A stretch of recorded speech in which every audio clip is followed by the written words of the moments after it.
গাজায় পূর্ণাঙ্গ যুদ্ধবিরতি ছাড়া হিজবুল্লাহ ইসরায়েল যুদ্ধ থামবে না, জানিয়েছে হিজবুল্লাহ। হিজবুল্লাহর সাথে ইসরায়েলের যুদ্ধ থামবে কিনা তা নির্ভর করে গাজায় ইসরায়েলের পূর্ণাঙ্গ যুদ্ধবিরতির কার্যকরের ওপর। লেবাননের সশস্ত্র সংগঠন হিজবুল্লাহ জানিয়েছে, ইসরায়েল লেবানন সীমান্তের সংঘাত থামানোর একমাত্র উপায় হচ্ছে গাজায় পূর্ণাঙ্গ যুদ্ধবিরতি এবং ইসরায়েলি সেনাদের গাজা থেকে সম্পূর্ণ প্রত্যাহার। Hezbollah deputy leader Naim Kashem এক সাক্ষাৎকারে বলেন, গাজায় যদি যুদ্ধবিরতি বাস্তবায়ন হয় তবে আমরা কোনো ধরনের আলোচনা ছাড়াই ইসরায়েলের সাথে চলমান যুদ্ধ থামিয়ে দেব।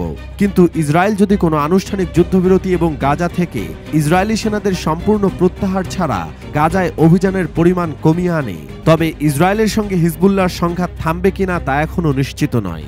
যদি গাজায় যুদ্ধ এবং যুদ্ধবিরতির মাঝামাঝি কোনো ধরনের পরিস্থিতি সৃষ্টি হয় তবে হিজবুল্লাহ কি সিদ্ধান্ত নেবে তা এখনও অনিশ্চিত, কারণ এমন পরিস্থিতির ভবিষ্যৎ ফলাফল কি তা কেউ জানে না। হামাস গত বছরের 7 অক্টোবরে ইসরায়েলের অভ্যন্তরে হামলা চালানোর পর ইসরায়েল গাজায় সর্বাত্মক যুদ্ধ শুরু করে। ইসরায়েলের হামলায় এ পর্যন্ত প্রায় 37,900 ফিলিস্তিনি নিহত হয়েছে, যাদের অধিকাংশই নারী ও শিশু। সম্প্রতি যুক্তরাষ্ট্রে করা যুদ্ধবিরতি প্রস্তাবের আলোচনা থমকে আছে। ইসরায়েলের প্রধানমন্ত্রী বেনিয়ামিন নেতানিয়াহু জানিয়েছে, গাজা থেকে হামাসকে সম্পূর্ণ নির্মূল এবং হামাসের হাতে বন্দী থাকা 120 ইসরায়েলি নাগরিককে মুক্ত করা ছাড়া কোনো স্থায়ী যুদ্ধবিরতি বাস্তবায়ন করা হবে না।